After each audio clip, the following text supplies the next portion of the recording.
Halo semuanya, namaku Sismita, biasa dipanggil Tata. Saat ini aku menjabat sebagai COO di Pantare Communications, sebuah agensi lokal yang udah ada di Indonesia sekitar 22 tahun di tahun ini. Dan kami sebenarnya sekarang bergerak sebagai strategic business growth partner. Jadi tidak lagi hanya sebagai agensi komunikasi, tapi kami juga bisa menyediakan service end-to-end dengan bantuan oleh grup kami yaitu Pink Group. Independent or not gitu, tapi basically 70% itu adalah taking care of internal resources.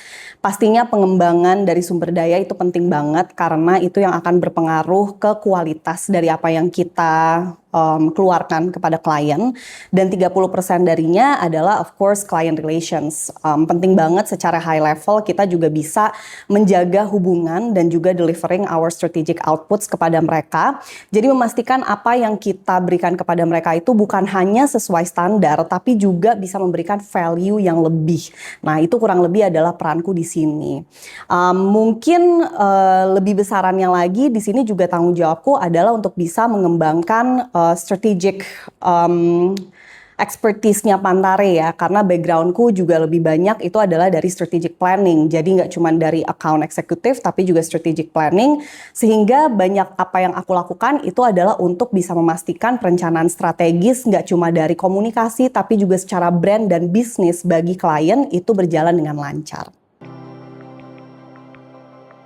Mungkin ini bukan yang nggak terduga ya, tapi menurutku ini lumayan relevan dan lagi sangat terkait dengan situasi saat inilah gitu. Baru aja akhir tahun lalu kita rilis trend report kita untuk tahun 2026 ini. Bisa diakses juga di websitenya Pantare, pantare.id kalau mau coba lihat. Dan di situ kita menemukan bahwa ternyata healthy lifestyle trend ini adalah sebuah cara untuk masyarakat Indonesia itu coping terhadap situasi yang penuh uncertainty. Ternyata memang bagaimana kita tracking kehidupan yang lebih baik ini gitu ya adalah cara kita untuk achieving micro wins gitu. Di saat banyak hal tidak bisa kita kontrol, faktornya itu banyak kan memang dipengaruhi oleh ekonomi. Itu nomor satu pastinya. Ketika ekonomi memang sedang tidak baik, obviously kehidupan kita kualitasnya juga terpengaruh, anxieties juga meningkat gitu ya. Dan untuk kalangan yang kita bisa sebut middle class dan upper gitu ya, jadinya mereka lari ke hal-hal lain yang bisa mereka kontrol. Dan itulah yang kita perhatikan dan kita temukan melalui riset, melalui observasi di kalangan tren healthy lifestyle ini. Jadi ternyata di komunitas-komunitas, ternyata dia kalangan orang-orang yang pegiat-pegiat atau bahkan pelaku tren baru. Jadi kalau kita lihat orang yang padel, yang lari gitu, yang sepedaan, bahkan yang baru-baru join ini gitu, ternyata yang mereka kerja itu adalah micro wins itu gitu. Mereka pengen masuk ke dunia yang mereka bisa kontrol, yang mereka bisa pegang, hasilnya bisa mereka ukur, suatu hal yang tangible, dan itu jadi suatu hal yang bisa memberikan mereka kepuasan tersendiri di dunia yang udah spinning out of control. Jadi mungkin ini bukan gak terduga banget gitu ya, tapi it's very relevant, sesuatu yang saat ini kayaknya nggak banyak juga yang omongin dan usaha untuk tap in gitu. Semoga banyak yang bisa memanfaatkan ini dan actually gaining impact dari mencoba untuk tap in ke situasi atau tension yang sedang terjadi di antara audiens ini gitu. Dan kalau mau tahu caranya gimana, actually di trend report kita ada brand actions yang bisa kalian lakukan, mungkin bisa coba di cek juga. Kalau kita ngomongin campaign sekarang di dunia digital gitu, justru kalau kita perhatikan banyakan memang tendensinya adalah short term. Karena memang banyakan kita bisa mengejar impact langsung gitu ya.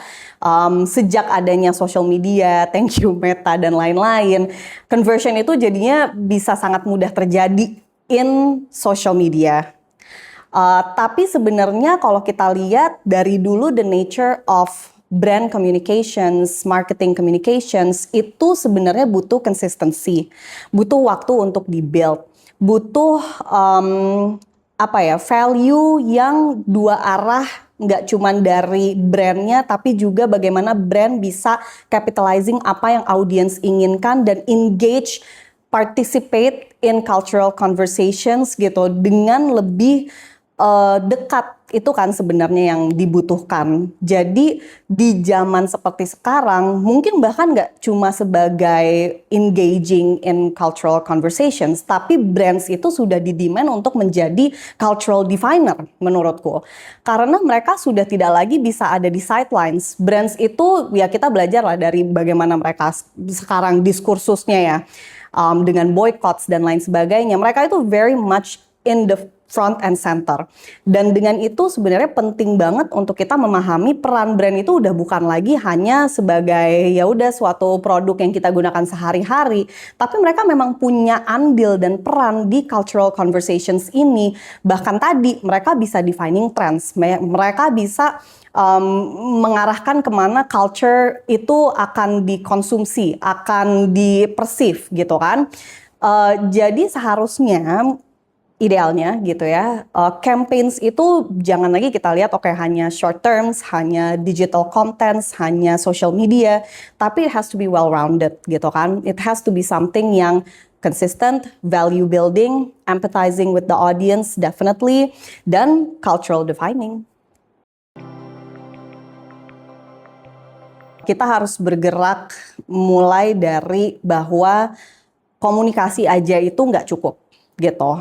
Oke, komunikasi bisa menghasilkan persepsi yang bagus, bisa menghasilkan awareness, bisa menghasilkan consideration, bagus kalau bisa menghasilkan conversion gitu.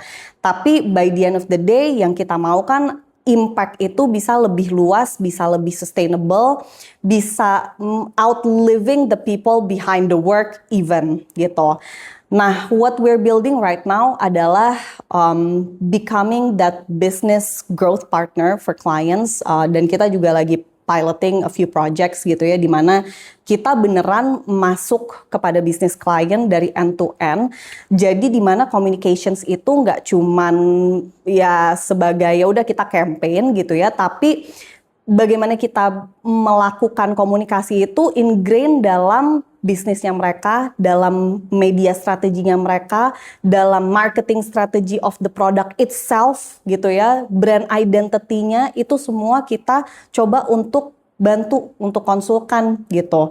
Supaya semua apa yang dilakukan oleh brand ini itu berasa holistik, berasa end to end dan konsisten. Karena ujung-ujungnya kalau kita mau menebus tadi tuh too much noise di market seperti sekarang, yang pentingnya tadi kita bisa jalan dengan konsisten, kita bisa creating impact sedikit demi sedikit tapi terus-terusan kita lakukan sampai akhirnya kita bisa sampai di titik oke, kita udah make it gitu.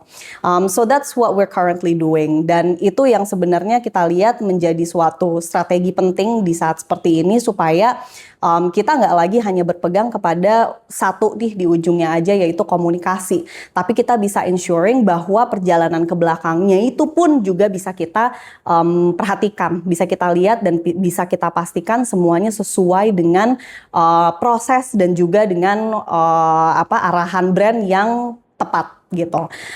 Dan balik lagi ini tidak mungkin terjadi tanpa support dari Pink Group juga, karena itulah yang enable kita untuk bisa punya end-to-end services untuk membantu kita dalam achieving all of those steps together. Di Pantare semua ya sama seperti tempat lain mengadopsi semua teknologi itu yang digunakan lah, anything you name it gitu.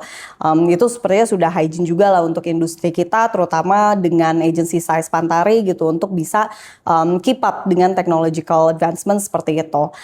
Tapi mungkin the point of the question adalah tadi the role of human intuition itu sebenarnya yang menjadi highlight dari apa yang kita lakukan. Dari dulu tools selalu evolving. Dari dulu belum ada Photoshop, Illustrator dan lain sebagainya gitu ya, which Pantare sudah ada dari sebelum itu gitu kan. Sampai akhirnya ada, kemudian sekarang beralih lagi ke AI.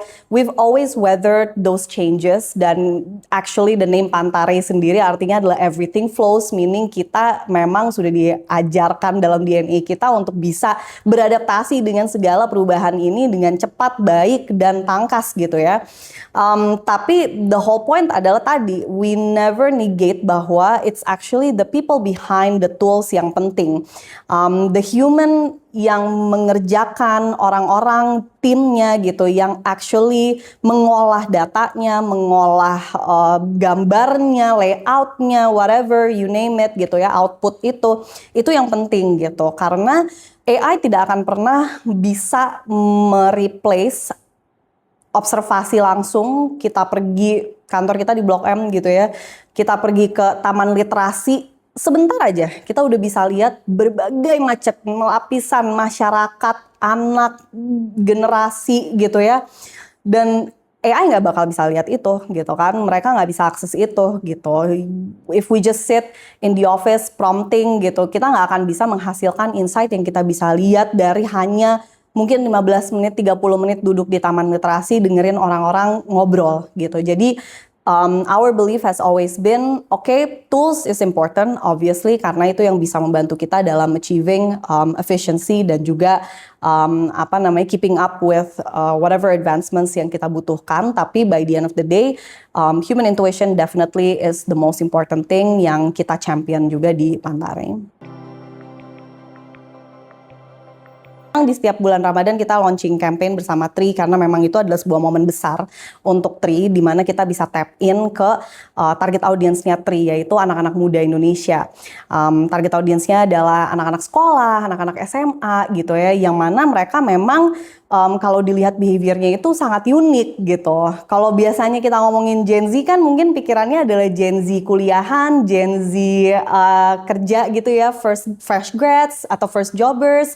Tapi kalau buat Tri gitu, itu Gen Z adalah Gen Z anak SMA gitu, dan behavior mereka unik, cara berpikir mereka unik, dan mereka itu bukan lagi digital native gitu. Lahirnya benar-benar emang dengan device digital. Jadi bagaimana mereka memproses dunia, bagaimana mereka melihat kehidupan nyata versus kehidupan online gitu, itu beda banget bahkan sama Gen Z tadi tuh yang kuliahan maupun yang first jobbers gitu.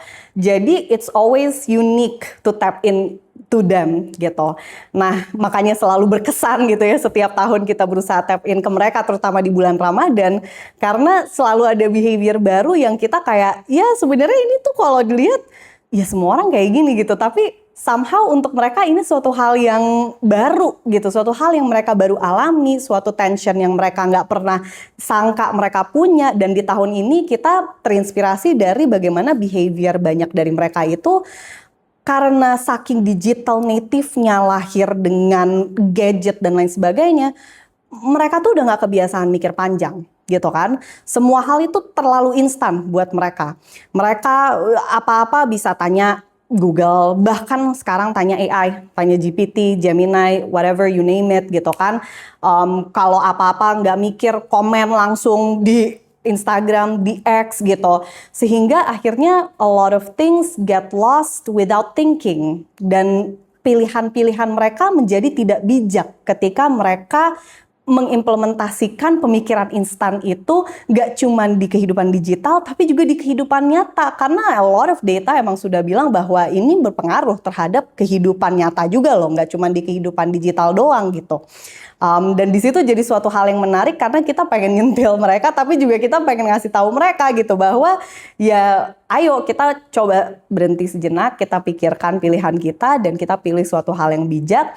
Dan ternyata engagement dari campaign ini itu bagus banget, year on year-nya naik gitu dari tahun sebelumnya, campaign tahun sebelumnya, dan bahkan secara bisnis pun juga ROAS-nya naik gitu. Tapi mungkin sebenarnya balik lagi kalau kita ngomongin komunikasi itu butuh parts-parts lain gitu ya untuk bisa bekerja sama. Dan as ever kita thankful banget dengan Tri Indonesia gitu. Kita punya partnership dengan mereka sudah berjalan 20 tahun ini, dan mereka itu selalu they are partners lah to us gitu. Jadi we are always open with them, they're always open with us. Jadi bagaimana kita merangkai komunikasi ini dan bagaimana kita merangkai media strateginya itu kita selalu involve in every step of the way. Sehingga apa yang terjadi adalah kita bisa memastikan bahwa tadi tuh ada business impact beneran yang terjadi karena kita bisa memastikan komunikasi yang kita keluarkan itu di-optimize gitu. Mungkin itu yang sebenarnya akhirnya bisa ada komunikasi yang menghasilkan business impact beneran gitu. Padahal sejujurnya harusnya komunikasi memang stay komunikasi gitu ya. It's a different part of a promotional factor gitu. Tapi at this stage dengan Tri Indonesia with our partnership yang sudah sekian lama, kita bisa menghasilkan hasil yang memuaskan.